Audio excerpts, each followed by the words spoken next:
కేసీఆర్ 10 ఏళ్ల పాలనలో ప్రజాధనాన్ని దుర్వినియోగం చేసి రాష్ట్రాన్ని అప్పుల కుప్పగా మార్చిన ఘనుడని మంత్రి సీతక్క విమర్శించారు. తమ ప్రభుత్వం ప్రజా సంక్షేమం కోసం పనిచేస్తూ రాష్ట్రాన్ని అభివృద్ధి పదంలో ముందుకు తీసుకుపోతుందని అన్నారు. ములుగు జిల్లా గుర్తూరులో గ్రామ పంచాయతీ భవనాన్ని ప్రారంభించిన ఆమె అనంతరం మాట్లాడుతూ మారుమూల గ్రామాల అభివృద్ధికి నిధులు మంజూరు చేస్తానన్నారు. గుర్తూరు తండా ప్రజలు తన దృష్టికి తీసుకొచ్చిన భూముల పట్టాలు సమస్యను త్వరలో పరిష్కరిస్తామని హామీ ఇచ్చారు. కాంగ్రెస్ పార్టీ ఇచ్చిన 6 గ్యారెంటీలను కూడా పరిష్కరిస్తామన్నారు. గ్రామ పంచాయతీ నూతన భవన ప్రారంభానికి పంచాయతీ ప్రజల తరపున స్వాగతం.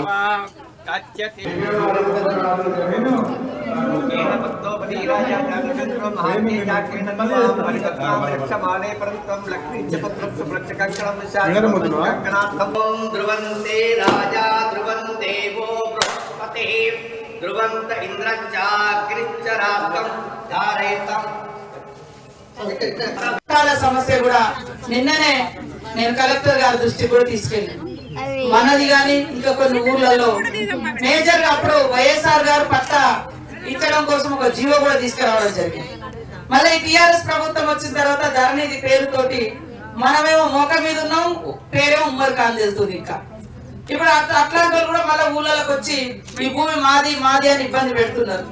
మనం కూడా ఎప్పటికప్పుడు అడ్డుకుంటున్నాం. మా దగ్గర కూడా కొంతమంది వస్తారు, ఇది మాదే, మాకే ఎట్టిస్తాం. ఎప్పటి నుంచో మేము ఒకప్పుడు తిరిగి ఇలా కొట్టించిందే మేము అడుగులు, ఈ ఉమ్మర్ఖాన్ పేరు మీద ఉన్నా కూడా జంగల్ కొట్టుకోండి బతకండి అని ఆ రోజులలో కూడా మేమే కొట్టించినాము జనాలకు.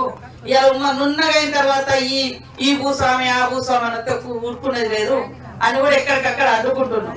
ఎక్కడైనా కొద్దిగా సందు పెడితే ఇది వరకు కోర్టు నుంచి ఒక ఆర్డర్ తీసుకొచ్చి వెళ్ళగొట్టాలని కూడా తీసుకొచ్చారు. ఎందుకంటే కేసీఆర్ గారి ప్రభుత్వంలో ఒకటి చేసారు, కాస్తకాలం అనేది లేదు కాబట్టి కాస్తకాలం లేదు, నీకు పట్టాలేదు, నీ భూమి ఏంటిది అని అడుగుతున్నాడు. ఇప్పుడు కోర్టుకు పోతే మనం ఈ భూమి నాదే అంటే కోర్టుకు పోతే నీది ఏది ఆధారం అంటున్నాడు. ఆయన పట్టా ఇస్తలేడు, కాస్త నీ పేరు లేకుండా చేసేసాడు.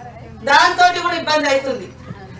కాబట్టి నిన్ననే ముఖ్యమంత్రి గారు మరి ఒక ప్రత్యేకమైనటువంటి రివ్యూ ఏర్పాటు చేసి మరి మంత్రులు, రెవెన్యూ శాఖ మంత్రి గారు పొంగులేటి శ్రీనివాస్ రెడ్డి గారు వారందరూ కూర్చొని ఈ ధరణిలో వచ్చినటువంటి అనేక సమస్యలు, మోక మీద నువ్వు ఉంటున్నావు, పట్టా వేరే పేరు మీద ఉంటుంది, రైతు బంధు వేరే వాళ్ళకి వస్తుంది, ఇక్కడ ఆల్రెడీ బిల్డింగ్ ఉంటది, ఎవరికో పోతే పాపం దున్నేటోళ్ళకేమో రైతు బంధు వస్తుంది. నిన్న మనం పెద్ద పెద్ద భాగవతాలు బయటకు వచ్చిన హైవే, నేషనల్ హైవే, పెద్ద రోడ్డు, ఎప్పుడో రోడ్ అయింది, ఆ రోడ్డు కూడా రైతు బంధు వస్తుంది, దున్నేటోళ్ళకి మాత్రం రైతు బంధు వస్తుంది. అంటే ఇట్లాంటి తప్పులను మాట్లాడితే టీఆర్ఎస్ లాగో రైతు బంధుకు వ్యతిరేకం, రైతు బంధుకు వ్యతిరేకం. రైతు బంధుకు వ్యతిరేకం కాదు, కానీ రైతు అనేటోళ్లకు రైతు బంధు రాకుండా, కష్టపడేటోళ్ళకు వ్యవసాయం చేసేటోళ్ళకి కాకుండా దేని పడితే గుట్టకు ఇప్పుడు ఆ 4000 ఎకరాలు కూడా రైతు బంధు పోతుంది. 1000 ఎకరాలు ఉమ్మడి పేరు ఉంది. ఈ వీడియో మీకు నచ్చినట్టయితే లైక్ చేయండి, 10 మందికి షేర్ చేయండి. అలాగే కామెంట్ల రూపంలో మీ అభిప్రాయాలను మాతో పంచుకోండి. Nationalist hub group of channels ను సబ్స్క్రైబ్ చేసుకుని తెలుగునాట జాతీయవాద జర్నలిజాన్ని ప్రోత్సహించండి. ఈ వీడియో కింద ఉన్న బెల్ ఐకాన్ పై క్లిక్ చేయడం మర్చిపోవద్దు.